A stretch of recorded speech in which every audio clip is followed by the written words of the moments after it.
comes to me is warrior. She is a warrior on the court. When you're going into battle in a volleyball match, you love to have warriors on your team. And that's exactly what she was. It didn't matter the competition, she didn't back down. Whatever the competition was, she brought her level up to that. So I really love coaching her. And she is a player that makes everybody on the team look better. The passers, they can give her a bad pass, she runs it down and still gives you a good set. So it makes the passers look better. The hitters, every hitter has a sweet spot where they want the ball out, where they can really hit it. Sarah puts it in the sweet spot. The hitter kills it. Everybody says, "Oh, did you see that hitter? How great she is?" It was Sarah. So most people that don't know a lot about volleyball, all the awards go to the hitters, and but it's really the setter that is the heartbeat of the team. And that's exactly what Sarah was on every team that I coached. If she was on the team, she was the heartbeat of our team.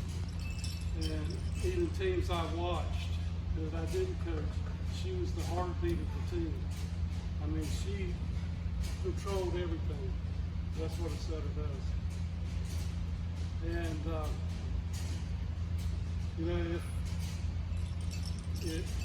if you're going to have a good team, then you've got to have a warrior. And that's the thing that came to mind with Sarah. And it was just a privilege for me to coach her. And I know she's going to be a great asset to a college team. Thank you.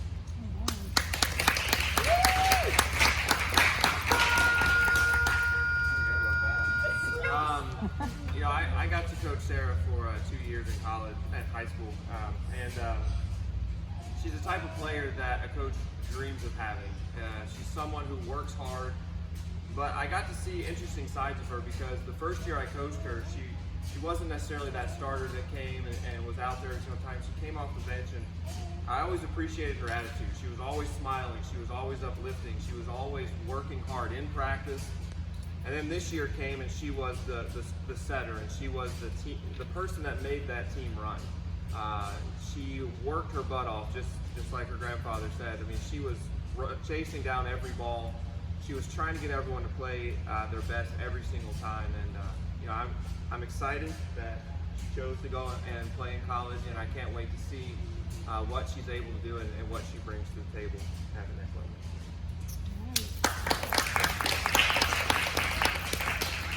So I get to go last for Sarah, and we're going to pray over her in a moment too.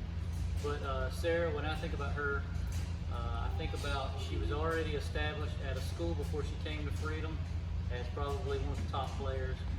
Came to Freedom that already had a more established program, a full roster of, I think there was 9 players in the grade ahead of her. The team was already set, and the thing I admire most about Sarah, it's easy to be all in when you're one of the top players, when you're one of the starters, when you're one of the ones that coaches in your ear, getting information and giving you information. But what Sarah did last year is what impressed me more than anything, because her position was constantly changing from being a passer to being a hitter to filling in as for setter when one of the setters was out. And anything Sarah was asked to do, she's always done it. But the main thing about it is her grandfather and myself are pretty competitive about some things, and we would tell her, you need to go and practice and we'll kick this girl's butt and try and get this position or that position. And Sarah didn't need that type of motivation because she is that warrior. She was always the ultimate teammate on top of everything else. She would brag on the other girls.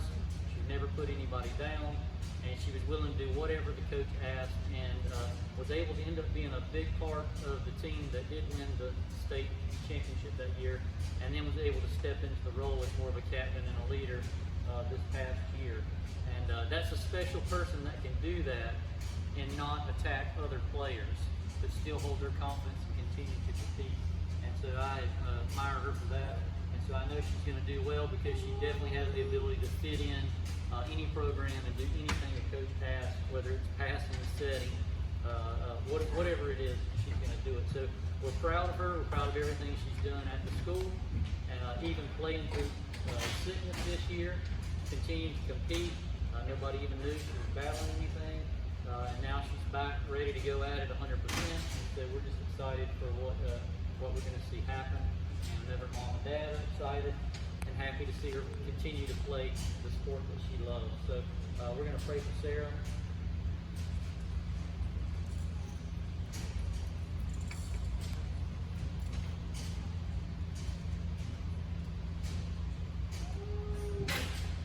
As we pray for Sarah, then we're going to let her sign her letter of intent to Carolina University. All right? So God, we just thank you for Sarah. We just thank you, Lord, for this sport that she loves and this opportunity she's been given. God, we just pray that your hand will be upon her as she goes now to play college volleyball and become a student, an amazing student athlete. We just thank you for the amazing things you're going to do through her team and her teammates, God. We just pray that they have a wonderful season. Everyone's healthy. Everyone plays to the best of their ability, God. And Lord, that they would just hurry and grow more in her relationship with you. And God, we just thank you for all the testimonies that we'll hear about her experiences and the amazing things she's going to do for the kingdom. And we give you all the honor and glory in Jesus' name. Amen.